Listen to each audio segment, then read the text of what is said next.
Good evening, friends. Today we will see State Bank of India, which is the biggest bank in India, a Fortune 500 company, an Indian multinational public sector undertaking, a banking and financial services company. It is a statutory body. That means it was created by an Act of Parliament. It is headquartered in Mumbai.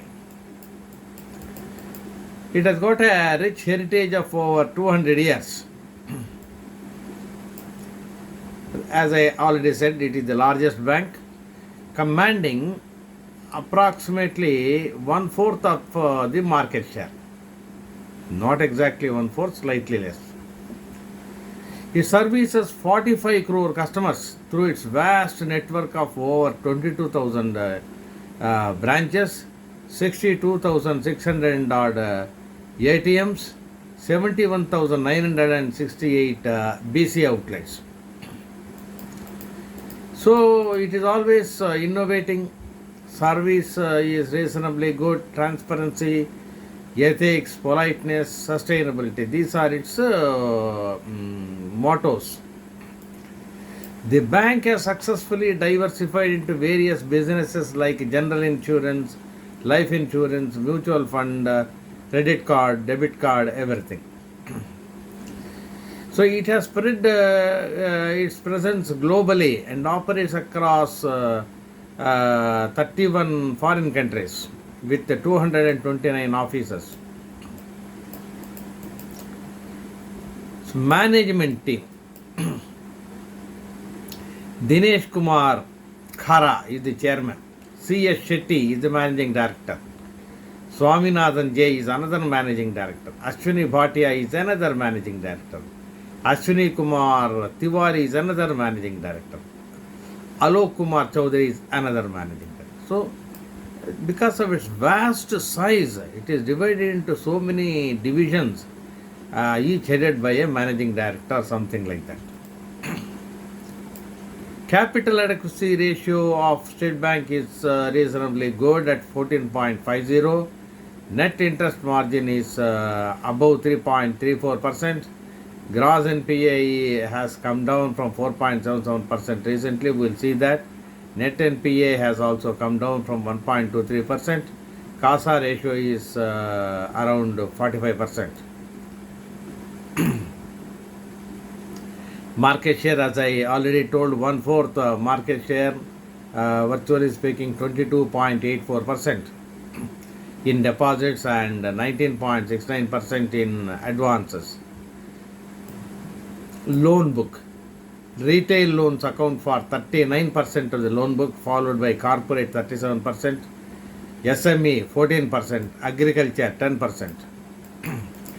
Within the retail book, home loans account for 68%, followed by express credit 22%, auto loans 9%, personal gold loans 2%, others 9%.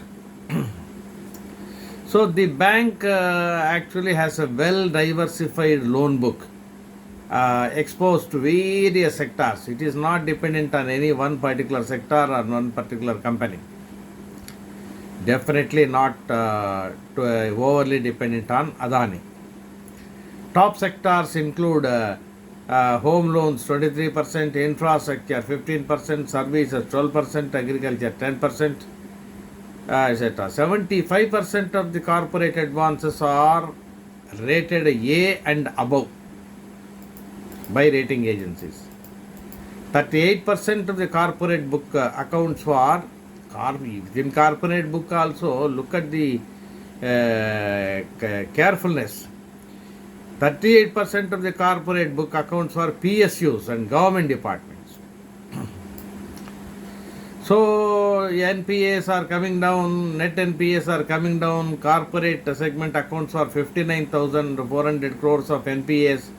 That is 51% of the total.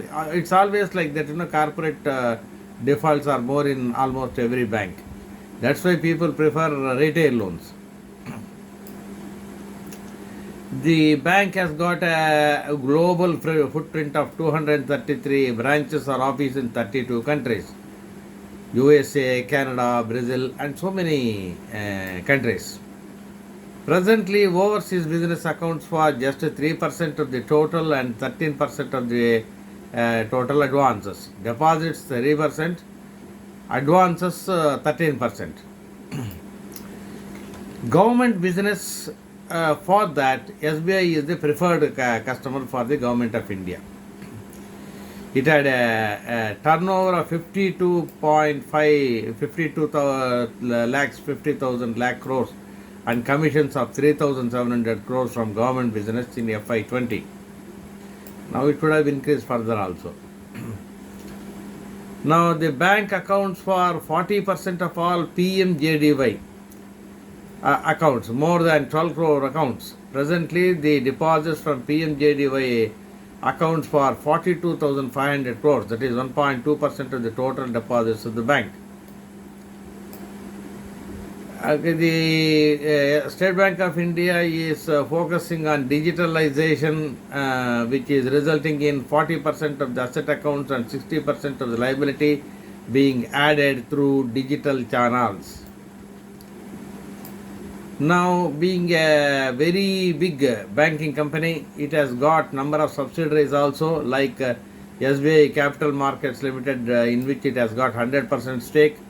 SBI DHFI Limited 72% stake, SBI Cards and Payment Services Limited 69% stake, SBI Life Insurance 57.6% stake, SBI Fund Management Private Limited 63% stake, General Insurance, SBI General Insurance 70% stake. It had 5 associate banks. All of them have been now merged with State Bank of India. Now it is just one single entity. Now we will look at the results with reference to its press release. I think that seems to be enough. Profitability. Highest ever quarterly net profit of 14,205 crores.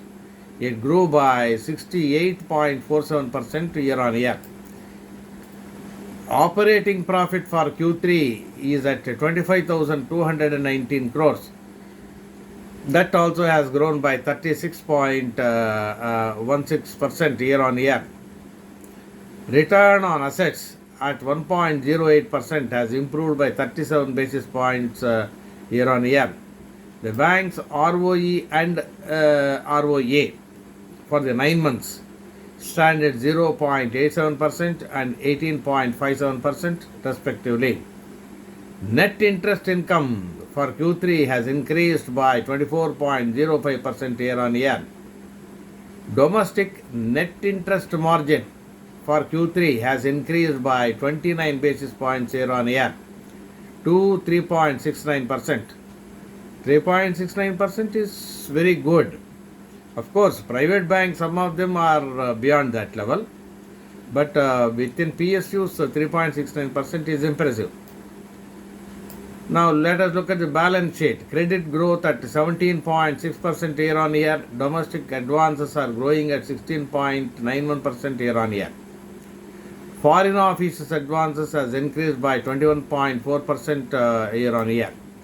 Domestic advances growth is driven by retail personal advances, which has grown by 18.1% year on year, followed by corporate advances, which has grown by 18.08% year on year. Retail personal advances have crossed 5 lakh crores. Whole bank deposits have grown at 9.51% year on year. Out of it, CASA deposits have grown by 5.88%. Currently, CASA ratio stands at 44.48% as on 31st December 2022. Asset quality, if you look at that, net NPA ratio is 0.77% down. That is very good. By 57 basis points year on year.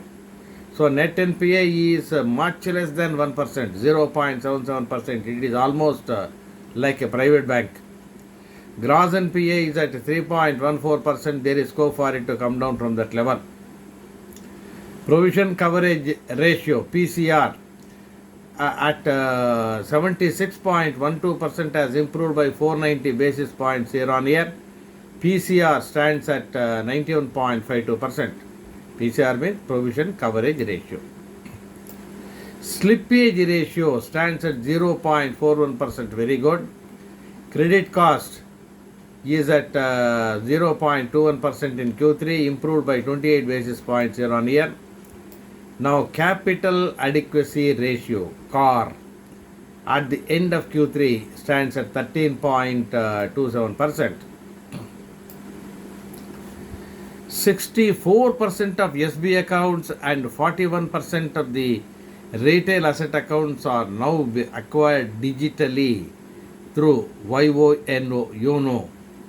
So digitalization is an important thing at State Bank of India. Your customers should not be put to any trouble. Their work should be done as fast as possible.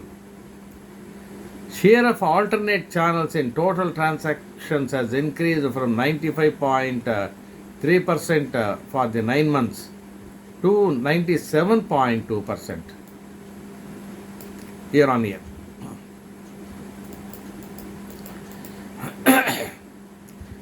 So, all parameters are good. Interest income is 69,678 crores in Q3. In Q2 it was slightly more, 79,860. In Q3 of last year it was 86,000. So interest income has suffered. So actually it is reverse.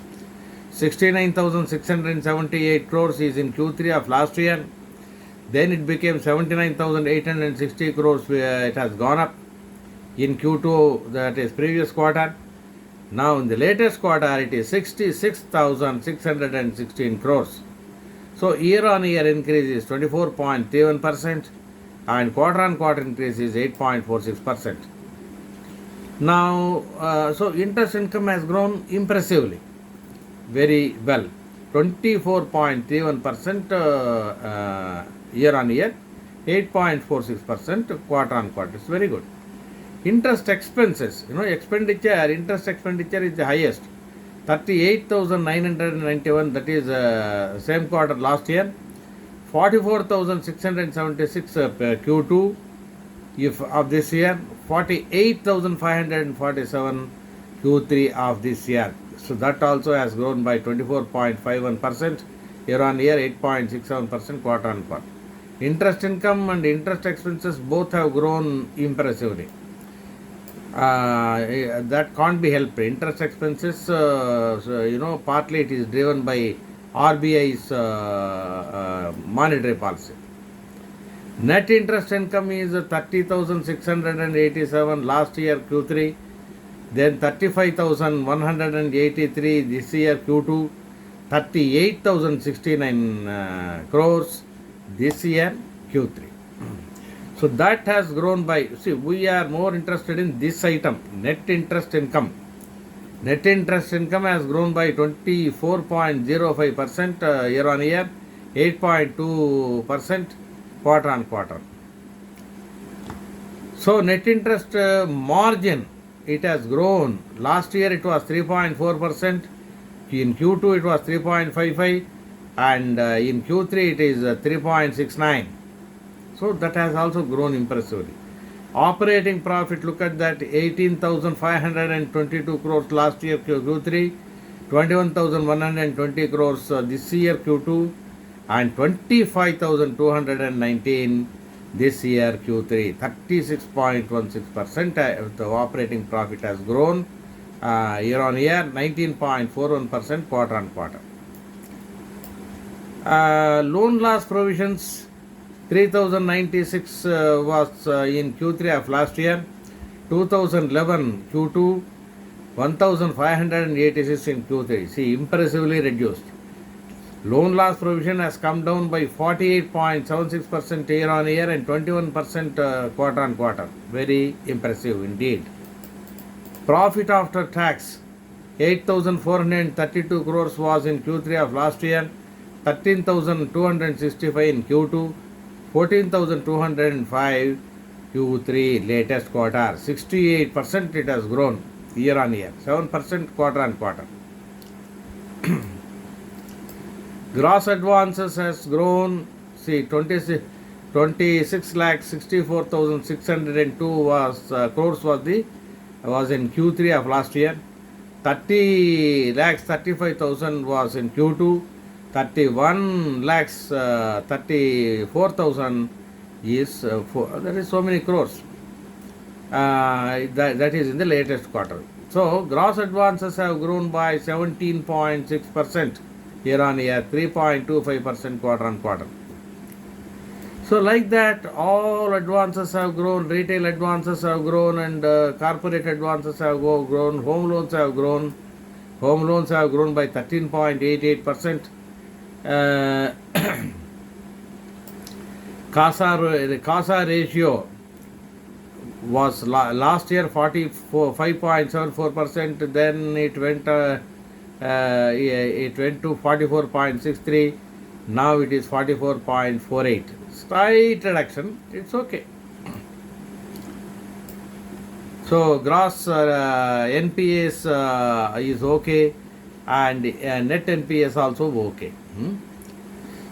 Then so asset quality is good, advances good, and deposits is very good, profitability is very good, provision coverage ratio is very good, NPA, gross NPA, net NPA, both are very good.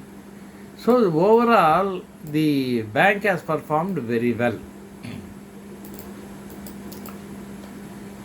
So State Bank of India, despite its large size and despite government being the most important customer, perhaps that may be one of the reasons why it is performing well. See, government deposits, etc. are automatic. You don't have to ask. SBI need not ask. SBI is the preferred choice for Government of India. Thank you for listening. SBI is improving and improving and improving every quarter. So I'll be back with you with another very good company. Thank you.